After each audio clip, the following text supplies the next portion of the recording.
बिस्मिल्लाहिर्रहमानिर्रहीम। अस्सलाम वालेकुम डियर स्टूडेंट्स। आज हम टाइट्रेशन सीरीज़ में रिडॉक्स टाइट्रेशन की एक्सप्लेनेशन और कैलकुलेशंस परफॉर्म करेंगे, सीखेंगे। और आज हम उस सिलसिले में एक्सपेरिमेंट नंबर 5 एक्सप्लेन करेंगे। उसकी कैलकुलेशंस वगैरह किस तरह से होंगी ये आज हम सीखेंगे। तो सबसे पहले हम ऑब्जेक्ट देख लेते हैं कि ऑब्जेक्ट हमारे पास क्या है। हमारा ऑब्जेक्ट है given 0.2 normal solution of potassium permanganate. KMnO4 को पोटेशियम परमैंगनेट कहते हैं। Given 0.2 normal KMnO4 solution, find out normality and amount of Mohr salt in grams पर 1500 सेंटीमीटर क्यूब। ये याद रखिए कि मोहर सॉल्ट को फेरस अमोनियम सल्फेट भी कहते हैं, जिसका फार्मूला यहाँ पे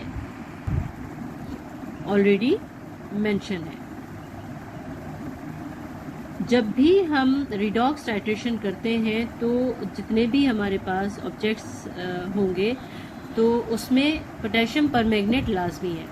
तो जब भी हमारे पास पोटेशियम परमैंगनेट होता है उसको हमेशा हम ब्यूरेट में भरते हैं, और उसके साथ जो भी दूसरा सोल्यूशन होता है ऑक्सीडाइजिंग और रिड्यूसिंग, मैं आपको बाद में बताऊंगी कि जो भी उसके साथ दूसरा सोल्यूशन होता है वो कॉनिकल फ्लास्क में जाता है। तो कॉनिकल फ्लास्क में मोहर सॉल्ट जाएगा और ब्यूरेट में पोटेशियम परमैंगनेट जाएगा।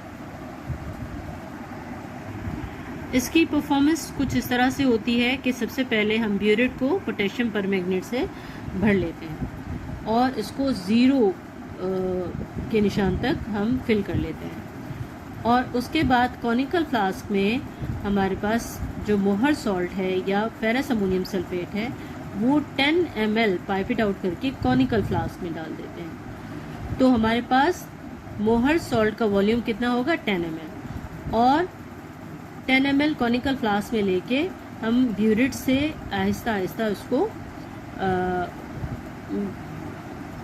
KMnO4 ब्यूरेट से डालते चले जाएंगे। तो हमारे पास जब इनिशियल रीडिंग होगी उसको हम नोट कर लेंगे 0.0 सेंटीमीटर क्यूब। सेंटीमीटर क्यूब हमने ऊपर एक ही बार में लिख लिया है, तो उसको यहाँ पे बार बार लिखने की हमें ज़रूरत नहीं पड़ेगी। तो हमने यहाँ पे इनिशियल रीडिंग 0.0 सेंटीमीटर क्यूब लिख ली। उसके बाद जब हमने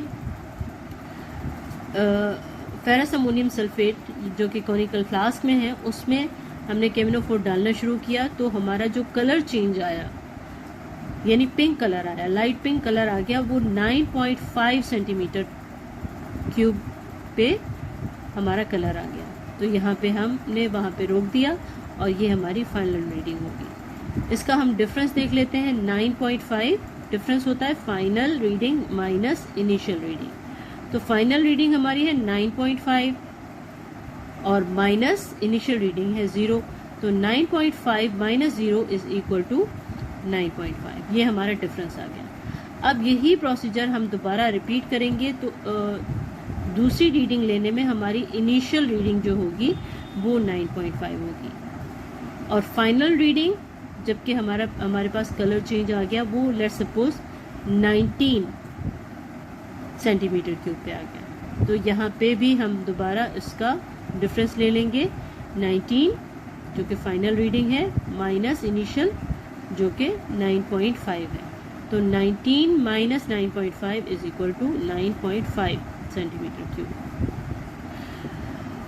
अब हमारे पास दो डिफरेंसेस सेम आ गए, तो हमने उसकी कंकॉर्डेंट रीडिंग करके उसको लिख लिया।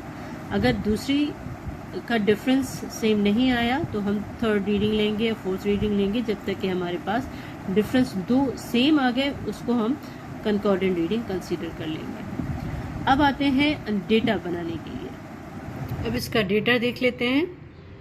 Normality of potassium permanganate is equal to 0.2 normal as written the object, and normality of Mohr salt find out करना है तो ये क्वेश्चन मार्क होगा, and this is also mentioned in the object. Volume of KMnO4 consumed, जो हमने reaction किया था तो उसमें KMnO4 का कितना वॉल्यूम था जो कि ब्यूरेट से आया था, that is 9.5 centimetre cube. And volume of Mohr salt या फेरस अमोनियम सल्फेट जो हमने कॉनिकल फ्लास्क में लिया था वो 10 सेंटीमीटर क्यूब था। तो इस तरह से हमारे पास डेटा आ गया। अब हम कैलकुलेशंस की तरफ आते हैं। इसकी कैलकुलेशन 3 स्टेप्स में होती है और चूँकि हमारे ऑब्जेक्ट में ये मेंशन है कि we have to find out normality and amount of ferrous ammonium sulphate, तो हम कैलकुलेशंस भी उसी के बेस पे करेंगे।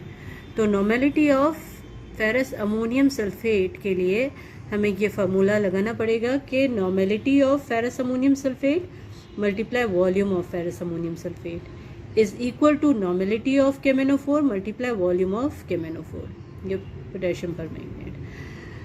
हमें फाइंड आउट करना है normality of ferrous ammonium sulphate, ये इसको फाइंड आउट करना है और इसका वॉल्यूम जो था वो 10 सेंटीमीटर क्यूब था, हमारे डेटा में मौजूद है, is equal to 0.2 is the normality of potassium permanganate and 9.5 is the volume of potassium permanganate. Normality of ferrous ammonium sulphate हमें चूंकि फाइंड आउट करनी है, इसको हम सेपरेट करेंगे, बाकी इनको हम इक्वल के दूसरे साइड पे लेकर आएंगे। 0.2 मल्टीप्लाई 9.5 अपनी जगह पे, 10 सेंटीमीटर क्यूब इक्वल के इस साइड पे था, यहाँ आके डिवाइड हो गया। तो इसको जब हम कैलकुलेट करेंगे तो हमारे पास आंसर आएगा 0.19 normal, and this is the normality of ferrous ammonium sulphate. Calculation के दूसरे मरहले में हम equivalent weight of ferrous ammonium sulphate find out करेंगे। और इक्विवेलेंट वेट फाइंड आउट करने का फॉर्मूला क्या होता है?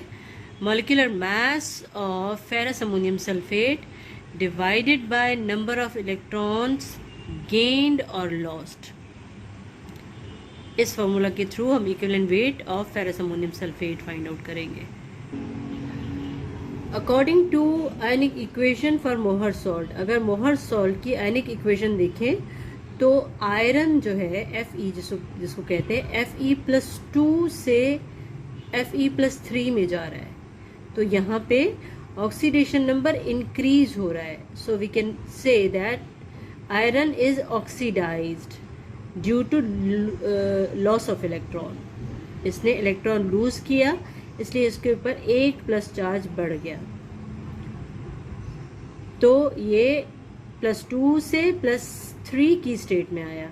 यानी कि इसने कितने इलेक्ट्रॉन्स लूज किए? 1 इलेक्ट्रॉन लूज किया, +2 से 1 इलेक्ट्रॉन लूज किया तो +3 हो गया, तो इलेक्ट्रॉन लूज किया इसने 1। तो इसकी इक्वेशन में हम इस तरह से लिख सकते हैं, यहाँ पे equivalent weight of ferrous ammonium sulphate, इसमें फेरस का 56, सल्फर का 32, ऑक्सीजन 4 टाइम्स, तो 4 × 16 प्लस 14 + 4, ये अमोनिया NH4 हो गया, N हाइड्रोजन 4, और ये ट्वाइस है तो इसको 2 लिखेंगे, प्लस फिर सल्फर का 32 और ऑक्सीजन 4 टाइम्स है तो 4 × 16 और 6 टाइम्स वाटर है। वाटर में ऑक्सीजन के 16 और हाइड्रोजन के 2, तो 16 + 2 18 हो गया, और 18 × 6, तो ये तमाम हम जब ऐड करेंगे तो हमारे पास आ जाएगा 392 डिवाइडेड बाय 1। क्योंकि 1 इलेक्ट्रॉन लूज किया था तो हम डिवाइड बाय 1 लिखेंगे, तो ये इसका इक्विवेलेंट वेट 392 आ जाएगा। Equivalent weight of Mohr salt या ferrous ammonium sulphate is 392।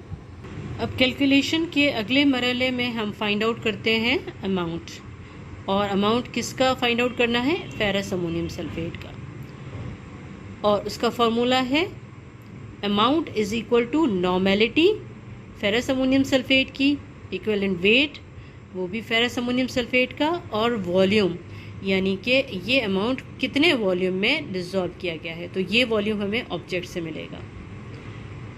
Normality ferrous ammonium sulphate की जो हमने फाइंड आउट की 0.19 नॉर्मल, इक्विवेलेंट वेट 392 जो हमने फाइंड आउट किया, and multiply by 1500. This volume is given in the object, you can see 1500 centimetre cube. जब centimetre cube है तो इसको हम 1000 से डिवाइड करेंगे, और जब हमने इसको कैलकुलेट किया तो हमारे पास आंसर आया 111.72 grams and this amount is dissolved in 1500 centimeter cube, यानी कि 111.72 grams per 1500 centimeter cube, and this is the amount of ferrous ammonium sulfate which is dissolved in 1500 centimeter cube. हमारे पास नॉर्मेलिटी भी find out हो गई, amount भी find out हो गया. अब हम इसका रिजल्ट लिख सकते हैं. रिजल्ट में हम लिखेंगे normality of ferrous ammonium sulphate is 0.19 normal and amount of ferrous ammonium sulphate is 111.72 grams पर 1500 सेंटीमीटर क्यूब. तो इस तरह से हमने इसकी कैलकुलेशंस कंप्लीट कर ली.